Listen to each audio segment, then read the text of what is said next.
नमस्कार। और आज हमारे साथ हैं राजस्थान की उप मुख्यमंत्री दिया कुमारी जी। मैम, बहुत बहुत स्वागत है आपका। सबसे पहले, क्योंकि हमारा जो थीम है राइजिंग राजस्थान में वो ये है हवेली से हरियाली तक, और जो राजस्थान में बहुत ज़्यादा संभावनाएं हैं हेरिटेज टूरिज्म को लेकर, लेकिन जो शेखावटी की हवेलियाँ हैं शायद सरकार के लिए ये प्राथमिकता है। और आपकी सरकार क्या कुछ करेगी इनको वर्ल्ड यूनेस्को हेरिटेज स्टेटस दिलवाने के लिए? बहुत बहुत धन्यवाद। एनडीटीवी का मैं बहुत बहुत धन्यवाद देती हूँ कि आपने मुझे यहाँ आमंत्रित भी किया, और जो ये कॉन्क्लेव आपने शेखावटी में ही किया है उसके लिए भी आपका बहुत बहुत आभार। मुझे लगता है जो आपने सवाल पूछा उसका जवाब तो आपने खुद ही दे दिया कि आप लोग, मुझे लगता है सरकार अपनी ओर से बहुत संवेदनशील है। पहली बार शेखावटी हवेलियों के संरक्षण के बारे में किसी सरकार ने बहुत सीरियसली सोचा, सिर्फ सोचा ही नहीं है लेकिन उसको आगे कैसे बढ़ाया जाए। माननीय मुख्यमंत्री जी का मैं धन्यवाद दूंगी कि उन्होंने अभी तक बहुत सारी मीटिंग्स की है स्टेक होल्डर्स के साथ, प्रशासन के साथ, और आज खुद वो यहाँ पधार रहे हैं। लगातार हमारी सरकार इस पे काम कर रही है। बहुत सारी चर्चाएं हुई हैं कि हम लोग कैसे ये जो सारी हमारा यहाँ की विरासत है, हेरिटेज है शेखावटी का, इसको पहले तो पहचानना है। इसका पूरा सर्वे भी चल रहा है, आइडेंटिफिकेशन भी हो गया है कि ऐसी कौन कौन से क्लस्टर्स हैं, ऐसे कौन कौन से हमारे यहाँ पर क्षेत्र हैं जहाँ पर ज़्यादा हवेलियाँ हैं और इस तरह का हेरिटेज स्ट्रक्चर्स बहुत सारे हैं।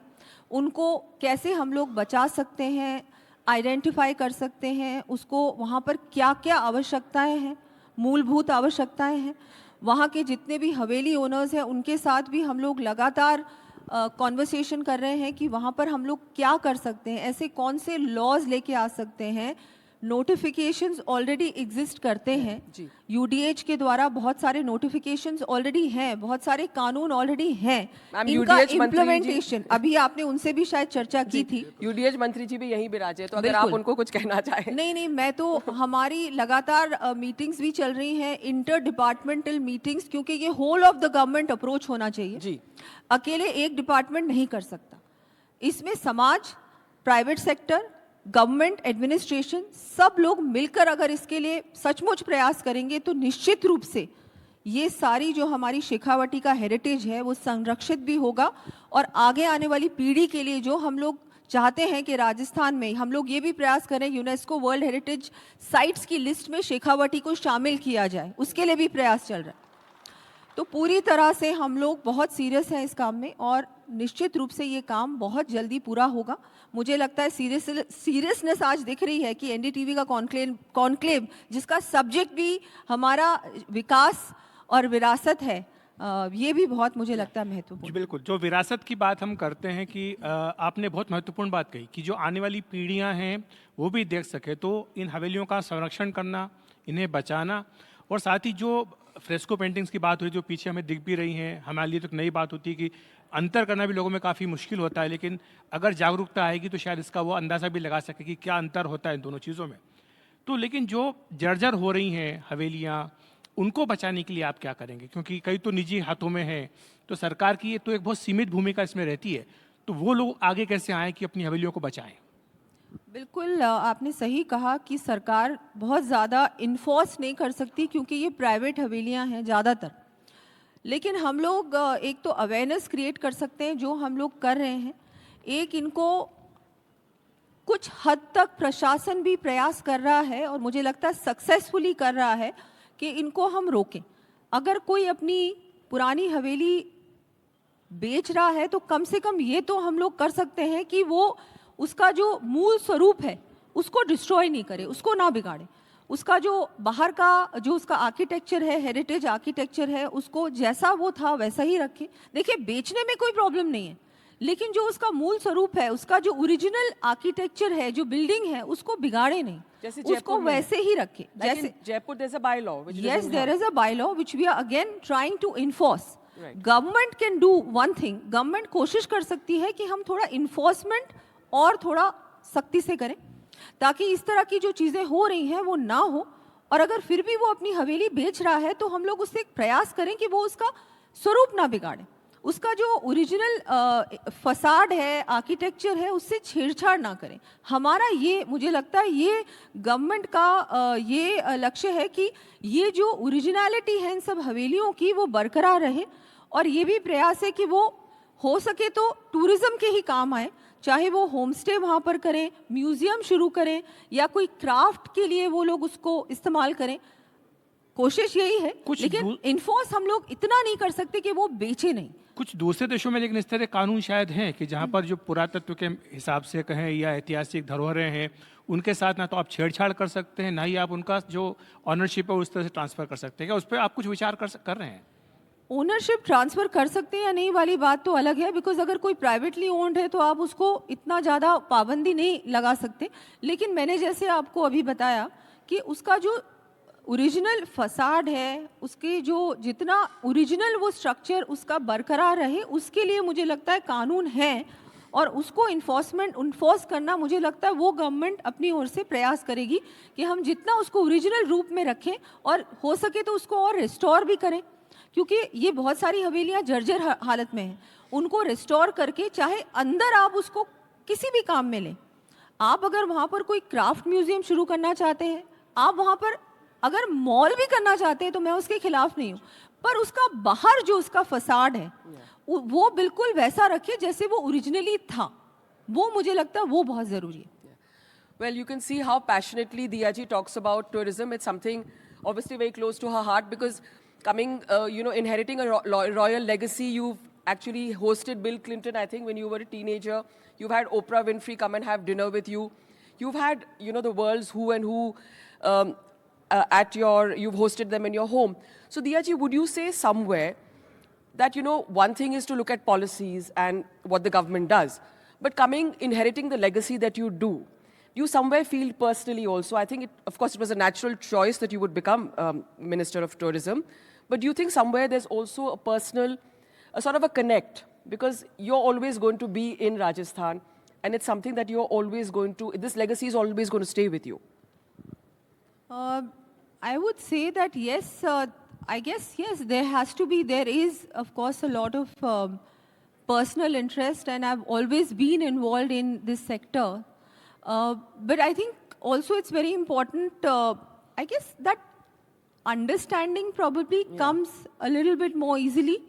If one has been involved in it, one has seen how these things are protected, how the restoration process is, how the conservation process is. Yes, I guess that does help. But I think क्या है कि अब जो है मैं अब जैसे government में हूँ, अब ये पोजीशन है मेरी, तो मुझे लगता है रिस्पॉन्सिबिलिटी बहुत बड़ी है। और इसमें सारे जो स्टेक होल्डर्स हैं, समाज हैं, यूथ है, वो सब लोग भी इसको समझें। मेरी रिस्पॉन्सिबिलिटी ये नहीं है कि मैं खुद क्या कर सकती हूँ, लेकिन सबको एक साथ लेके हम लोग क्या कर सकते हैं कलेक्टिवली, वो मुझे लगता है बहुत बड़ा काम है। और इस सरकार में, भारतीय जनता पार्टी की सरकार है राजस्थान में, और मुख्यमंत्री जी भी बहुत इसमें सीरियस हैं इस काम के लिए कि नहीं, मुझे टूरिज्म को बढ़ाना है, विरासत को बढ़ाना है, विकास भी करना है, पर विरासत के साथ लेकर करना है। माननीय प्रधानमंत्री जी भी कहते हैं कि विकास भी और विरासत भी। तो ये जो गवर्नमेंट हमारी है राजस्थान में, अब ये बहुत ज़्यादा इसमें बहुत सीरियस है कि नहीं, हम लोग कैसे हमारे हेरिटेज को बचा भी सकते हैं और कैसे हम इसको और अच्छा बना सकते हैं पूरे विश्व के लिए, क्योंकि राजस्थान में टूरिस्ट आता है पूरे विश्व भर से। नहीं, बिल्कुल सही बात है। और दूसरी बात ये भी कि चूंकि आपका व्यक्तिगत इसमें एक दिलचस्पी है, तो अब एक जिम्मेदारी मिलने से उसकी भावना और ज़्यादा बढ़ जाती है। लेकिन मेरा प्रश्न ये भी था कि जैसे अब आज हम यहाँ बैठे हैं जयपुर से इतनी दूर आकर के, और यहाँ पर ये कहा जाता है कि इसको, जैसे भैरव सिंह शेखावत जी का सपना था कि ऐसे जो हवेलियाँ हैं इन सबको मानचित्र पर लाना चाहिए, दुनिया भर के, देश भर के लोग इस पर आएँ, देखें। लेकिन जो राजस्थान का पर्यटन है वो माना जाता है कि केवल रेगिस्तान, ऊँट और किलों तक ही सीमित रह गया है। लेकिन राजस्थान में तो इसके अलावा भी बहुत कुछ है। वेडिंग डेस्टिनेशन की बात प्रधानमंत्री जी भी कहते हैं कि यहाँ पर शादियाँ हों, तो यहाँ पर जो आप विदेशों में जाके करते हैं, देश में आप अपना पैसा खर्च कीजिए। वेलनेस टूरिज्म है, पिलग्रिम्स इतने यहाँ पर आते हैं, उनके लिए भी व्यवस्थाएं हों।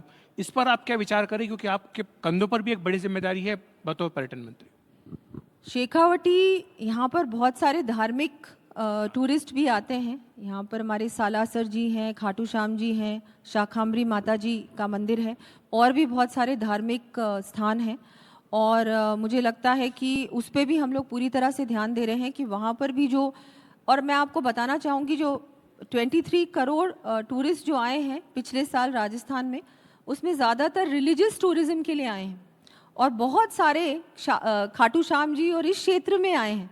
तो उसको हम लोग और कैसे अच्छा बना सकते हैं। अभी खाटू श्याम जी में भी काम चल रहा है, केंद्र सरकार ने फंड भी दिया है, वहाँ पर भी हम लोग हमारी प्रसाद योजना में अच्छा काम चल रहा है। वहाँ पर केंद्र के साथ मिलकर राज्य सरकार काम कर रही है। ऐसे ही हमारे सारे जितने भी धार्मिक स्थल हैं उनको हम लोग कैसे और अच्छा बना सकते हैं, वहाँ और अच्छी फैसिलिटीज़ क्रिएट करना, कनेक्टिविटी और अच्छी करना, वहाँ जो भी टूरिस्ट आता है, धार्मिक टूरिस्ट आता है, उनके लिए भी हर तरीके से, चाहे सेफ्टी हो, चाहे ट्रैफिक हो, चाहे और भी जो सुविधाएं हैं, उन सबको अच्छा बनाना, ये हमारी प्राथमिकता है। रूरल टूरिज्म पे भी हम लोग बहुत ध्यान दे रहे हैं। चाहे देवमाली गांव है, वहाँ पर आपने देखा होगा अभी बहुत सारी फिल्म शूटिंग भी हुई है। सोचिए आप, फिल्म टूरिज्म भी एक बहुत बड़ा एक एरिया है जहाँ पर टूरिस्ट बहुत आता है। एक नेचुरली हमारी एडवर्टीजमेंट हो जाती है, हमको कुछ नहीं करना पड़ता। हमारी पॉलिसी आज शायद लॉन्च भी होने वाली है, तो इसमें भी हम लोग प्रयास कर रहे हैं कि ज़्यादा से ज़्यादा इंसेंटिवाइज करें ताकि शूटिंग्स भी राजस्थान में हो। हम लोग इसके लिए भी प्रयास कर रहे हैं कि कॉन्फ्रेंसेस भी ज़्यादा, ग्लोबल कॉन्फ्रेंसेस भी ज़्यादा राजस्थान में हो, बड़े बड़े कॉन्सर्ट्स भी राजस्थान में हो। आईफा अवार्ड्स भी राजस्थान में हुआ था, मुंबई के बाद दूसरी बार भारत में हुआ है, वो भी जयपुर में हुआ। ऐसे ही हम लोग प्रयास कर रहे हैं कि ज़्यादा से ज़्यादा इवेंट्स भी राजस्थान में हो, तो हर प्रकार से टूरिज्म बढ़े। ये सिर्फ एक चीज़ हो और दूसरी चीज़ नहीं हो, ऐसे नहीं हो सकता। आपको हर प्रकार से टूरिज्म को बढ़ाने के लिए प्रयास करेगी ही हमारी सरकार। अभी हमारी टूरिज्म पॉलिसी भी लॉन्च हुई है, उसमें भी बहुत सारे इंसेंटिव्स हैं। एडवेंचर टूरिज्म पे भी हम फोकस कर रहे हैं। हमारे नए सर्किट्स भी हैं जो बनने वाले हैं, जिसमें जो इतने ज़्यादा वेल नोन प्लेसेस नहीं हैं। लोग ज़्यादातर उदयपुर, बीकानेर, जोधपुर, जैसलमेर जाते हैं, जयपुर जाते हैं, लेकिन जो आसपास के क्षेत्र हैं वहाँ नहीं जाते। तो हम कोशिश कर रहे हैं कि हमारे टूरिस्ट का स्टे कैसे बढ़ाया जाए ताकि वो 1-2 दिन एक्स्ट्रा रहे राजस्थान में, और ऐसी जगहों पे भी जाए जो कि थोड़ी सी मेन सिटीज़ के अलावा भी ऐसी जगहें डेवलप हो जाए जहाँ वो विजिट करें। Like Baswara, for example, we've gone there for the PM's visit, and it's absolutely beautiful. Okay, now talking about what the PM, the next thrust will be, and because I have Akhilesh ji here with me, he's really the doyen of reporting in politics. The next thrust, Diya ji, of this election will be, and I have also Rajendra ji, जिनको कहते हैं राजस्थान के राजनीति के चाणक्य है वो. So the next thrust is going to be women's representation in politics, probably in the next election, MLA election, and in the next MP election. How do you see that participation? How do you think it'll pan out? Because अभी भी जो महिलाएं हैं राजस्थान में, do you think there are enough women leaders? When you go out in the field and you've been MLA, MP, and back to being MLA, you've had a long stint actually in politics. How do you see women's representation, actively and independent of men, and also women's leadership in Rajasthan? And what role do you foresee for yourself? I think I'd like to thank our leadership, Honorable Prime Minister and Bharatiya Janata Party for thinking about women. उन्होंने महिलाओं के बारे में सोचा, चाहे योजनाओं के माध्यम से, चाहे रिप्रेजेंटेशन देने में, चाहे बिल लाने में, जिसमें 33% महिलाओं को रिजर्वेशन मिला है पॉलिटिक्स में। बहुत बड़ा काम हुआ, और मेरे लिए बहुत गर्व की बात है कि वो जो सांसदों ने बटन दबाया उसमें मैं भी एक सांसद थी। तो मुझे लगता है बहुत बड़ा कदम उन्होंने उठाया है महिलाओं के लिए। और बहुत मुझे लगता है भारतीय जनता पार्टी जिस तरह से महिलाओं के लिए सोचती है, और सिर्फ सोचती ही नहीं है, कानून भी बनाती है, महिलाओं को अधिकार देती है, महिलाओं को प्लेटफॉर्म देती है, चाहे वो एजुकेशन हो, हेल्थ हो, चाहे पॉलिटिक्स हो। तो बहुत मुझे लगता है ये नया भारत है, इसमें महिलाओं की भूमिका बहुत बड़ी है। We are 50% of the population, but I think we do affect the other 50% also, because महिला घर पे जो निर्णय लेती है वो पुरुष उसको फॉलो करता है, ये हम सब जानते हैं और मानते भी हैं। तो मुझे लगता है बहुत खुशी की बात है, बहुत अच्छा समय है महिलाओं के लिए, क्योंकि अब हमको अवसर मिल रहा है हर प्रकार से, चाहे वो कॉर्पोरेट वर्ल्ड हो, चाहे वो पॉलिटिक्स हो, चाहे वो कोई भी इंडस्ट्री हो। महिला को आज के ज़माने में, आज के युग में अपना अधिकार मिल रहा है, अवसर मिल रहा है, अपॉर्चुनिटी मिल रही है और बहुत अच्छी बात है ये। As a woman politician I think this is wonderful. मुझे आज डिप्टी सीएम बनाया, मैं हमारे शीर्ष नेतृत्व को बहुत बहुत धन्यवाद देना चाहूँगी। मुझे एक बहुत बड़ा प्लेटफॉर्म उन्होंने दिया है। मेरी ओर से मैं प्रयास करूंगी कि और भी महिलाओं को आगे लाऊं हर प्रकार से। मुझे लगता है शिक्षा एक बहुत बड़ा क्षेत्र है और मुझे लगता है बहुत ज़रूरी है कि हमारी महिलाएं शिक्षित हो, क्योंकि वो सबसे इम्पॉर्टेंट स्टेप है। अगर आप एजुकेटेड होंगी तो आप बहुत आगे बढ़ सकती हैं, लेकिन अगर आप एजुकेटेड नहीं भी हैं तो हमारा जो स्किल इंडस्ट्री है वो भी बहुत बड़ा है। तो कोई ना कोई हुनर हमारे हाथ में होना चाहिए। इससे हमारी, मुझे लगता है, सम्मान भी मिलता है सोसाइटी में भी और परिवार में भी। आज की महिला, मुझे लगता है, अपने आप को बिल्कुल कम नहीं समझ रही है। वो पुरुषों के साथ के साथ आगे, शोल्डर टू शोल्डर आगे बढ़ रही है।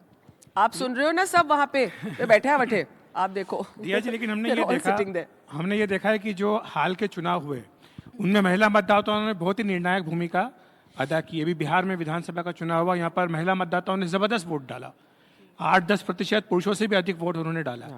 लेकिन जब रिप्रेजेंटेशन की बात आती है तो पॉलिटिकल पार्टीज अपने हाथ पीछे खींच लेती है, ऐसा लगता है। क्योंकि बीजेपी की अगर बात करें, आपका उदाहरण एक सामने है कि आपको उप मुख्यमंत्री बनाया, उड़ीसा में एक महिला उप मुख्यमंत्री हैं, दिल्ली में अभी उन्होंने महिला मुख्यमंत्री बनाया। लेकिन ये ऐसा लगता है कि बहुत सिंबोलिज्म है, जो रियल पावर है वो अभी भी वो अपने हाथ में रखते हैं। तो ये आपको लगता है कि ये स्थिति बदलनी चाहिए? नहीं, मैं नहीं मानती ऐसा है। मुझे लगता है कि भारतीय जनता पार्टी में फिर भी महिलाओं को बहुत अपॉर्चुनिटीज़ मिली हैं और आगे भी मिलेंगी।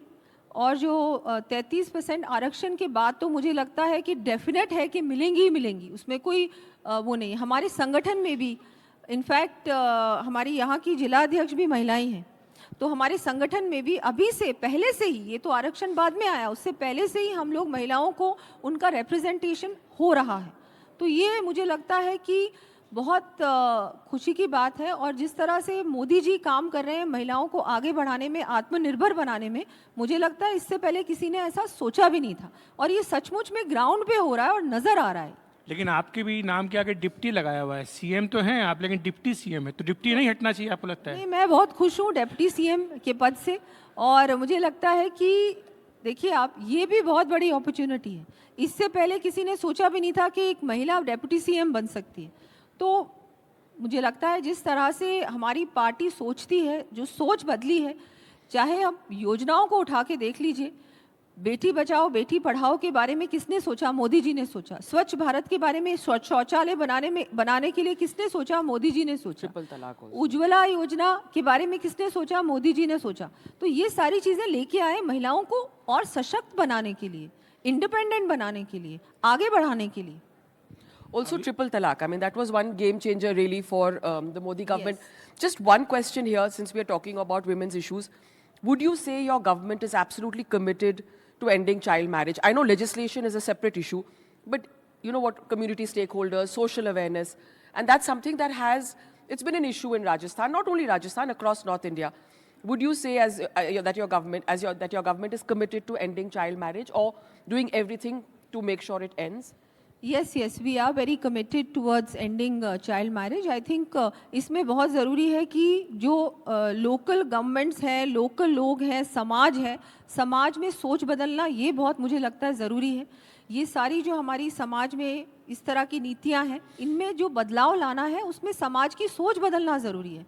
मैं आपको दोबारा रिपीट करूँगी, जिस तरह से ये सारी योजनाओं का मैंने बोला ना आपको, बेटी बचाओ बेटी पढ़ाओ, इसका क्या मतलब है? अगर बेटी बढ़ेगी, बेटी पढ़ेगी, बेटी को आप आगे बढ़ाएंगे, पढ़ाएंगे, अवसर देंगे, तो ऑटोमेटिकली ये सारी चीज़ें हैं, चाइल्ड मैरिज है या और कोई चीज़ है, ये सब चीज़ें बदलेंगी, सोच बदलेगी समाज की। उसके लिए भी हमारी गवर्नमेंट तो पूरी तरह से कमिटेड है कि हम इस तरह की चीज़ को बिल्कुल रोकेंगे और ये सब चीज़ें रुकनी चाहिए। एक बात होती है कि 2047 तक भारत को विकसित राष्ट्र बनाना है। प्रधानमंत्री मोदी जी कई बार इस बात को कह चुके हैं।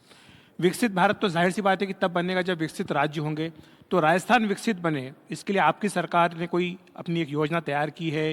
किसी दिशा में आप इस पे काम कर रहे हैं? क्योंकि 2 साल आपकी सरकार के पूरे हो चुके हैं। देखिए, हमारा जो विकसित राजस्थान का हमने अभी लॉन्च भी किया था, हमारी पूरी योजना, हमारी जो हमने जो बुकलेट है उसको भी लॉन्च कर दिया है कि हमारी आगे की क्या प्लानिंग है 2047 तक राजस्थान को कैसे विकसित बनाया जाए। उसके लिए पूरा योजनाबद्ध तरीके से हर डिपार्टमेंट ने अपना रोड मैप बनाया है। उसको अभी कुछ ही दिन पहले सीएम साहब ने लॉन्च भी किया था। देखिए, इसमें काम करना पड़ेगा हर प्रकार से, through policy, through I think legislation. हम लोगों को काम करना है राजस्थान में भी, क्योंकि जब भारत विकसित बनेगा तो राजस्थान का योगदान बहुत बड़ा होगा।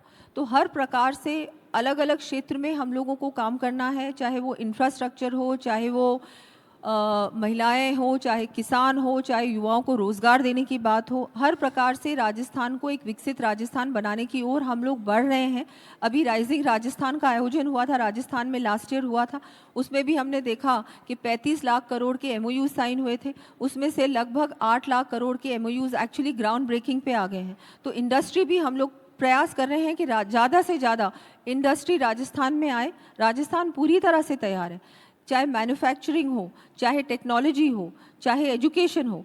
हर प्रकार से राजस्थान आज मुझे लगता है इस मोड़ पे खड़ा है कि राजस्थान किसी भी राज्य से किसी प्रकार से कम नहीं है।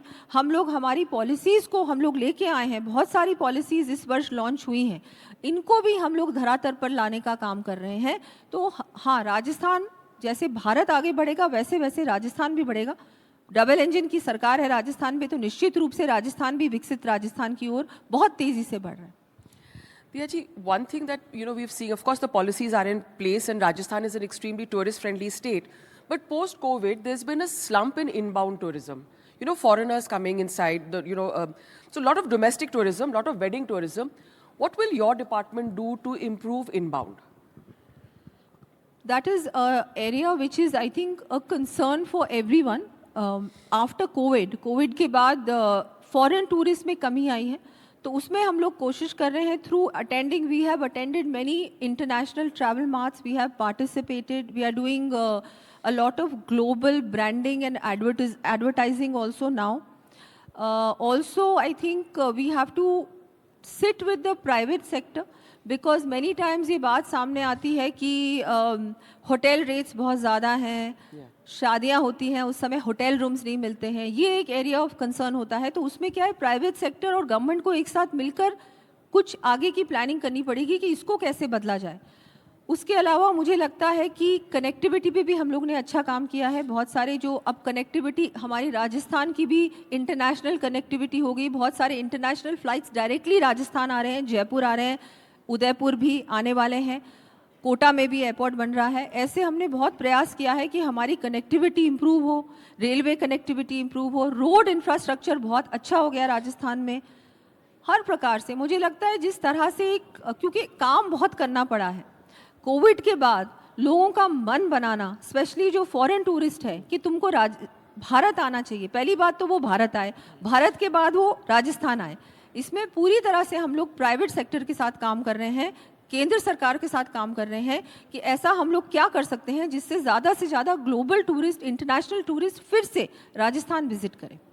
आपने भी कहा कि एक पॉलिसी अभी सरकार जारी करने जा रही है फिल्म टूरिज्म को लेकर के, थोड़ी देर में मुख्यमंत्री जी आएंगे वो करेंगे, पर क्या हाइलाइट्स हो सकती हैं, किस तरह से, जहाँ पर हम बैठे हैं, जिस टाउन में हम हैं, यहाँ पर भी कुछ फिल्मों की शूटिंग्स हुई हैं, 3 इडियट्स की मुझे बताया गया, और भी कुछ फिल्में जिनकी शूटिंग यहाँ पर हुई है। यहाँ पे हुई है। And Akhilesh, if you look back at the thing, the guide, most famous was Devanand's guide, and that lovely, beautiful scene, with Wahida Rahman in Udaipur. Then, of course, you had Shah Rukh Khan's Paheli. So, yes, Rajasthan has been absolutely, and you've also had a lot of shoots in Jaipur as well. Jodha Akbar for one. We've had many shootings, and I think even now there are lots of shootings that still happen. OTT is a big platform. A lot of OTT series also have been shot in Rajasthan of late. So the film policy, I think when we launch it, then we will talk about it. There's so many things. We are incentivizing more and more people to come and shoot in Rajasthan and do more film shootings, and trying to see how we can encourage that more. Yes. आपने connectivity की बात की, लेकिन मुझे लगता है अभी भी उस फ्रंट पर काफ़ी कुछ करने की ज़रूरत है, क्योंकि जैसे मान लीजिए आपको यहाँ भी आना है तो आपको ट्रेन से भी सीधे ट्रेन आपकी यहाँ पर नहीं आती है, फ्लाइट तो जयपुर में, आप दिल्ली तक आपको आना होगा। तो ये कनेक्टिविटी कैसे बढ़ाई जाए, सड़कें और ज़्यादा अच्छी हो सकें, इसके लिए आप क्या करेंगे? वैसे राजस्थान की सड़कें और अगर आप राज्यों से कंपेयर करेंगे तो बहुत अच्छी हैं। हमारा इंफ्रास्ट्रक्चर बहुत अच्छा है और धीरे धीरे और अच्छा हो रहा है। मैं ये कहूँगी कि शेखावटी एक्चुअली आजकल क्या हो गया है, लोग ना सिर्फ डेस्टिनेशन ही नहीं पर जो पूरा एक्सपीरियंस है, मैं तो मानती हूँ कि जब कोई जयपुर से निकलेगा और यहाँ तक आएगा तो रास्ते में वो जगह जगह रुके तो और भी इंटरेस्टिंग हो जाएगी उसकी जर्नी। तो हम लोग उसके लिए भी प्रयास कर रहे हैं कि अलोंग द वे ऑल्सो जहाँ हमारा रोड इंफ्रास्ट्रक्चर है वहाँ भी बहुत अच्छी अच्छी जगह हो सकती है जहाँ वो बीच में रुकेगा, वहाँ भी वो कुछ कर सकता है, उसके बाद वो कहीं और रुकेगा। तो I think even the journey can be very interesting. So it is not only about having more airports. I think how many airports can you really have? अगर जयपुर से 2 घंटे कोई जगह है तो वहाँ एयरपोर्ट होना असंभव है, नहीं हो सकता। हाँ, लेकिन एयर स्ट्रिप हो सकती है, उसके लिए हम लोग प्रयास कर रहे हैं। ऐसे चाहे सवाई माधोपुर हो, चाहे हम लोग बांसवाड़ा डूंगरपुर की बात करें, इन एरियाज़ में हम लोग प्रयास कर रहे हैं कि कोई ना कोई एयर स्ट्रिप्स हो जाए, हेलीपैड वगैरह तो है ही, तो जिससे कि लोग अगर कोई आना चाहे तो उससे भी हम लोग प्रयास कर रहे हैं कि आए। हम लोग पीपीपी मोड पे भी इसके लिए प्रयास कर रहे हैं कि ज़्यादा से ज़्यादा हम लोग प्राइवेट प्लेयर्स के साथ भी इस चीज़ को कैसे इम्प्रूव कर सकते हैं, जिससे कि अगर कोई चार्टर भी करना चाहे या बहुत सारे इस तरह के मॉडल्स हैं उसको भी हम लोग कोशिश कर रहे हैं कि हम लोग करें। लेकिन मुझे लगता है कनेक्टिविटी, रोड कनेक्टिविटी अगर अच्छी है तो मुझे लगता है half the problem is solve. आजकल लोग दिल्ली से जयपुर ज़्यादातर एक्सप्रेसवे में ही आ रहे हैं, कितने लोग अब फ्लाइट से आ रहे हैं? नहीं आ रहे। तो मुझे लगता है रोड कनेक्टिविटी मुझे लगता है कि राजस्थान जैसे राज्य के लिए बहुत इम्पॉर्टेंट है और उस पर हम लोग बहुत अच्छी तरह से, बहुत तेज़ी से काम कर रहे हैं। और जो आपने हवेली की बात की थी शुरुआत में, आपने जिक्र भी किया था, लोगों ने इसका तालियां बजा करके स्वागत भी किया था, उस पर अगर थोड़ा विस्तार से बता सके क्या प्रयास कर रही हैं आप ताकि जो यूनेस्को की लिस्ट है हेरिटेज की उसमें यहाँ की हवेलियाँ आ सकें? उसके लिए आपने क्या प्रयास किया है? नहीं, उसके लिए हम लोग अप्लाई करेंगे सबसे पहले तो, और जो हम लोग अभी काम कर रहे हैं, अभी हमने आइडेंटिफाई की है मोर देन 600 हवेलीज़ को आइडेंटिफाई ऑलरेडी किया है और क्लस्टर्स को भी किया है जहाँ पर ज़्यादातर ये हेरिटेज स्ट्रक्चर्स हैं। उसके बाद हम लोग यूनेस्को के पास जाएंगे और वहाँ हमारी बात को रखेंगे कि इनका प्रोटेक्शन बहुत ज़रूरी है और मुझे लगता है यूनेस्को भी इस बात को समझेगा। तकरीबन 9 UNESCO heritage sites already Rajasthan में एग्जिस्ट करते हैं, तो मुझे लगता है राजस्थान हमारा I think it is the सबसे ज़्यादा यूनेस्को वर्ल्ड हेरिटेज साइट शायद राजस्थान में ही है। तो वो एक बहुत बड़ा एक मुझे लगता है हमारे लिए एडवांटेज है और मुझे पूरा भरोसा है कि शेखावटी को भी इसमें शामिल किया जाएगा। In fact, Diya ji is also the PWD minister. So when you're talking about roads, that's yeah. So that also comes into that. But also just going ahead with tourism, you've done something very interesting in the department. I think you're also training women, young girls, to be tour guides. That's a very interesting thing, and I think we have one of those girls somewhere in the audience. We'd met her. I don't know where exactly she is. If she is there, she's yeah. So she's one of the tour guides. She's at in Shekhawati and she shows tourists around. And it's a fantastic concept. So what would you like to say about that, just to encourage young girls like her? No, it's नहीं, मुझे लगता है बहुत अच्छी बात है और ज़्यादा से ज़्यादा महिलाएं इस सेक्टर में आए। हम लोग भी प्रयास कर रहे हैं कि हमारी जो गर्ल्स हैं, महिलाएं हैं, उनको टूरिस्ट गाइड की ट्रेनिंग मिल जाए ताकि वो एक बहुत अच्छा, इनको एक रोज़गार का साधन मिल जाएगा। और महिलाओं में क्या है कि ऑटोमेटिकली आप में वो होता है, मतलब आप में एक जो हॉस्पिटैलिटी का हम लोग देखते हैं कि महिलाएं ऑटोमेटिकली बहुत पोलाइट होती हैं और सेफ्टी कंसर्न भी कुछ नहीं होता, लोग ऑटोमेटिकली ट्रस्ट भी ज़्यादा महिलाओं को करते हैं। तो ये एक ऐसी इंडस्ट्री है जिसमें ज़्यादा से ज़्यादा महिलाएं अगर आगे आएँ तो बहुत अच्छा है। जो पर्यटक आते हैं देश के भी दुनिया के, उनके मन में एक चिंता ज़रूर होती है। मैं राजस्थान की बात नहीं कर रहा, पूरे देश में ही ये इशू आता है सिक्योरिटी को लेकर के। राजस्थान को पॉइंट आउट करना ये ठीक बात नहीं है, किसी भी राज्य में ये हो सकता है, किसी के साथ भी कुछ भी हो सकता है, लेकिन उसको ज़्यादा मजबूत किया जाए, इस पर क्या आप सोच रहे हैं, क्या विचार कर रहे हैं? दूसरी बात, जैसे आपने महिला गाइड का भी एग्जाम्पल दिया कि आपने बनाया है, तो पर्यटक ये भी चाहते हैं कि गाइड जो है उनमें विश्वास तो हो ही, साथ ही जो लोग बीच में फैसिलिटेट करते हैं चीज़ों को, वो लोग भी उनको ठगे ना, लूटे ना, इस बात की भी मन में चिंता होती है। तो इस पर आप क्या विचार कर रहे हैं? बिल्कुल, जैसा कि आपने बात की सिक्योरिटी की, वैसे बहुत खुशी की बात है कि जो लॉ एंड ऑर्डर का मुद्दा था जब हमारी सरकार बनी थी उस समय का, अब जिस तरह से अपराध में कमी आई है, 19% crime has decreased in Rajasthan, that is a very big thing I think. और महिलाओं के अगेंस्ट जो क्राइम होता था उसमें भी कमी आई है। तो ऑटोमेटिकली एक जो माहौल बना है वो बहुत अच्छा माहौल बना है। और जहाँ तक टूरिस्ट की सेफ्टी की बात है, तो हम लोग लगातार होम डिपार्टमेंट से हमारी मीटिंग्स भी हुई हैं बहुत सारी, और इसमें जो हमारी टैफ पुलिस है उसको भी और मजबूत करना, जो पद रिक्त थे उनको भी हमने भरा है, इनकी भी अलग से ट्रेनिंग की जा रही है। जितने भी थाने थे, जो टूरिस्ट थाने हैं, उनको भी हमने वहाँ पर भी पूरी तरह से हम प्रयास कर रहे हैं कि वहाँ जो पद रिक्त थे या कमी थी या ट्रेंड लोग नहीं थे उनको भी ट्रेन किया जाए, ताकि ऐसा बिल्कुल ना लगे लोगों को कि हम लोग अनसेफ फील कर रहे हैं, स्पेशली टूरिस्ट को। हम लोग बहुत जल्दी हमारा टूरिस्ट ऐप भी लॉन्च करने वाले हैं। उसमें भी ये जो अगर एक सेफ्टी फीचर होगा जिसको अगर टूरिस्ट डाउनलोड करेगा तो बहुत सारी और चीज़ें भी उसको उसमें जानकारी मिलेगी, लेकिन एक सेफ्टी फीचर भी हम लोग उसको उसमें ऐड कर रहे हैं। तो थैंक यू सो मच दिया जी का बहुत बहुत शुक्रिया कि उन्होंने अपने विचार रखे इसमें टूरिज़्म को लेकर, महिला सशक्तिकरण को लेकर।